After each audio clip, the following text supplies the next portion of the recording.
आपका मंत्री बड़ी फड़फड़ाहट कर रहा है ना, इसलिए आया हूँ।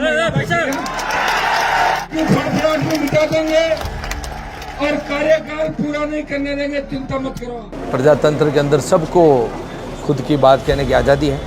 हनुमान बेनीवाल और के बिश्नोई, दो नाम दो चेहरे, दोनों की पार्टी अलग अलग, पर हाँ अभी फिलहाल इनको लेकर चर्चा इसलिए कर रहे हैं क्योंकि आपको पिछले कुछ दिनों का हनुमान बेनीवाल का बयान तो याद ही होगा।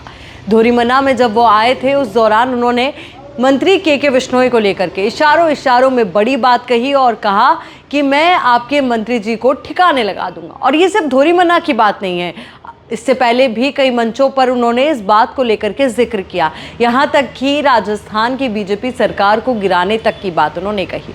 अब उसके बाद अब आज मंत्री के बिश्नोई जब बाड़मेर के दौरे पर थे, टाउन हॉल में एक कार्यक्रम में शिरकत करने के लिए पहुंचे, तो यहाँ पर एक सियासी बड़ा घटनाक्रम मैं आपको बताती हूँ। यहाँ पर जब मंत्री के बिश्नोई रवानगी ले रहे थे तो उस दौरान हनुमान बेनीवाल के समर्थकों ने हनुमान बेनीवाल जिंदाबाद के नारे लगाए। हालांकि मंत्री जी ने इस पूरे वाकया को इग्नोर किया और अपनी गाड़ी को आगे बढ़ा दिया। अब राजनीतिक हलके में इस बात को लेकर के चर्चा है कि क्या अब हनुमान बेनीवाल के साथ साथ उनके समर्थक भी खुलकर प्रदर्शन करने को तैयार हैं और यही वजह है कि आज उनके सामने हनुमान बेनीवाल जिंदाबाद के नारे लगे हों।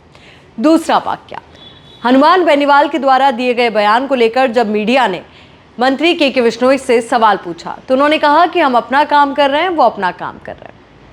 दूसरा सवाल मंत्री के बिश्नोई से भारत पाक मैच को लेकर के किया गया, तब उस दौरान भी उन्होंने यही कहा कि खेल खेल की भावना से खेला जा रहा है और इस तरीके से उन्होंने अपनी बात को कंप्लीट किया। पर सबसे ज़्यादा चर्चाएं दो सवालों को लेकर रही, पहला हनुमान बेनीवाल के द्वारा दिए गए बयानों को लेकर के और दूसरा हनुमान बेनीवाल के जिंदाबाद के नारे लगना, वो भी मंत्री के बिश्नोई के समक्ष। तो जनता क्या कहना चाहती है, जनता क्या बताना चाहती है, और सबसे बड़ी बात, ये जिंदाबाद के नारे तब लगे जब मंच पर संबोधित करते हुए मंत्री के बिश्नोई इस बात का जिक्र कर रहे थे कि काम करवाने का टैलेंट होना चाहिए। नहीं तो मैं अकेला एमएलए नहीं हूँ, बल्कि मेरे जैसे 200 एमएलए हैं जो विधानसभा में बैठे हैं, पर मैं काम करवा पाता हूँ, अपने क्षेत्र में विकास कार्य करवा पाता हूँ। फिर उसके बाद जब आपने इतना विकास करवाया, इतने सारे आपने प्रोजेक्ट्स की बात वहाँ पर करी, तो फिर उसके बाद जनता का इस तरीके से नारेबाजी करना किस और इशारा करता है? क्या राजनीति की हवा बदल रही है?